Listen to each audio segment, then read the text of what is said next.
Bismillahirrahmanirrahim. Alhamdulillahirrabbilalamin. Wassalatu wassalamu ala ashrafil anbiya'i wal mursalin wa ala alihi wa sahbihi ajma'in. Assalamualaikum warahmatullahi wabarakatuh dan salam sejahtera.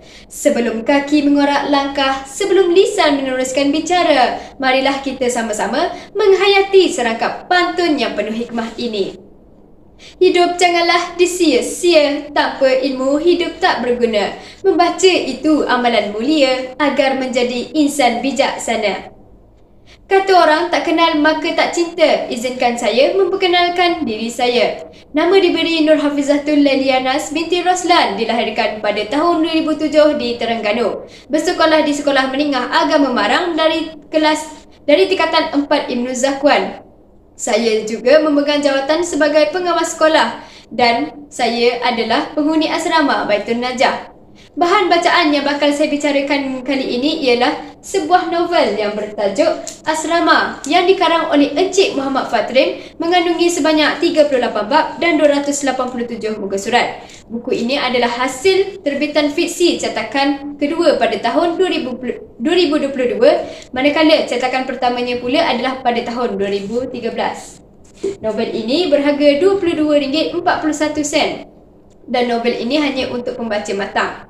Saya memilih bahan bacaan ini kerana saya tertarik dengan tajuknya, memandangkan saya juga adalah seorang penghuni asrama. Saya mahu mengetahui bagaimana kehidupan di dalam novel ini dengan kehidupan realiti saya.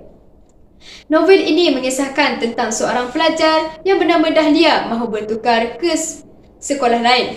Dia yang asalnya daripada sekolah menengah sains mahu bertukar ke sekolah menengah biasa kerana baginya semua sekolah adalah sama sahaja. Bapanya Encik Rashid menegah kerana Dahlia sudah bersekolah di sekolah yang elit, sehinggakan Dahlia terpaksa membawa datuknya Hasan untuk memujuk kedua orang tuanya itu. Akhirnya, kedua orang tuanya itu menerima walaupun secara terpaksa. Selepas masuk ke asrama, Dahlia bertemu dengan 3 orang gadis yang bernama Lena, Farah dan Meg. 3 orang gadis ini kemudian menasihati Dahlia agar berhati-hati dengan golongan pembuli yang dinamakan Queen dan Princess ini. Dahlia yang menganggapnya hanyalah satu rekaan untuk pelajar yang baharu sepertinya tidak mengendahkannya. Malangnya, pada malam itu jugalah Dahlia dibuli oleh kumpulan Queen yang diketuai oleh Sarah. Dahlia menyimpan dendam kepada mereka dan berhasrat mahu membalas dendam dengan menggunakan makhluk halus. Dahlia pun bermain permainan The Spirit of the Coin untuk memanggil makhluk halus bagi menghalau golongan yang membulinya tadi.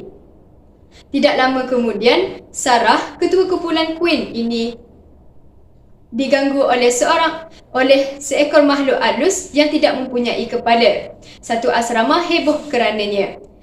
Dan selepas kejadian itu, kumpulan pembuli ini menjadi lemah setelah ketiadaan ketua mereka. Dahlia pula dan asrama juga semakin tenang selepas ketiadaan pembuli-pembuli ini.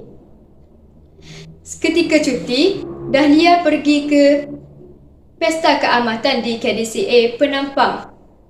Dia bertemu di dalam majlis itu, dia bertemu dengan seorang pemenang Miss Universe yang mirip dengan Angel, perempuan yang pernah dilihatnya dibunuh di dalam mimpinya. Ketika pulang ke rumah, Dahlia terjumpa foto yang ada ibunya, ayahnya dan juga perempuan yang dilihat tadi bernama Angel. Dahlia bertanya, siapakah Angel itu? Ibunya menjawab, Angel itu adalah sahabat lama ibu dan ayahnya tetapi telah lama hilang. Kemudian selepas cuti seminggu, Dahlia pulang ke asrama, tetapi dia hairan kenapa hari semakin lewat tetapi asrama seperti tiada penghuni. Tiba-tiba asrama itu terbakar, memaksakan Dahlia untuk berlari keluar. Tiba-tiba pegawai keselamatan berjumpa dengannya. Dahlia bertanya kepada pengawal keselamatan itu, di manakah penghuni-penghuni lain. Pengawal keselamatan itu mengatakan bahawa tiada siapa di sana kecuali dirinya. Dan kawan-kawannya selama ini, Farah, Lena dan Mei adalah makhluk halus yang menyamar sebagai kawannya. Dahlia pun berasa sebab. Selepas itu, warden dan ustaz di sekolah itu bercadang untuk menghalau roh-roh itu dengan melakukan ruqyah. Selepas 2 bulan kejadian itu, kehidupan Dahlia kembali tenang. Dia belajar di perpustakaan dan secara tiba-tiba ada 2 orang pelajar yang bercakap tentang asrama yang terbakar yang terjadi 2 bulan yang lalu. Dahlia merasakan perbualan mereka itu mengganggunya dan dia berdeham. Kedua orang pelajar itu berlari darinya. Dahlia pun melihat surat khabar itu dan di dalam surat khabar itu tercatat 200 orang pelajar asrama terkorban dalam kebakaran. Dan Dahlia terkedu kerana gambarnya juga ada di sana.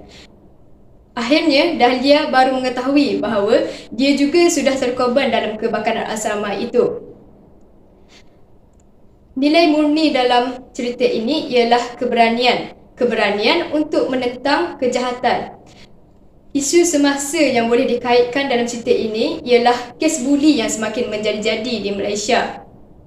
Jadi, kita haruslah berani menentang perkara yang jahat itu. Sekian, terima kasih.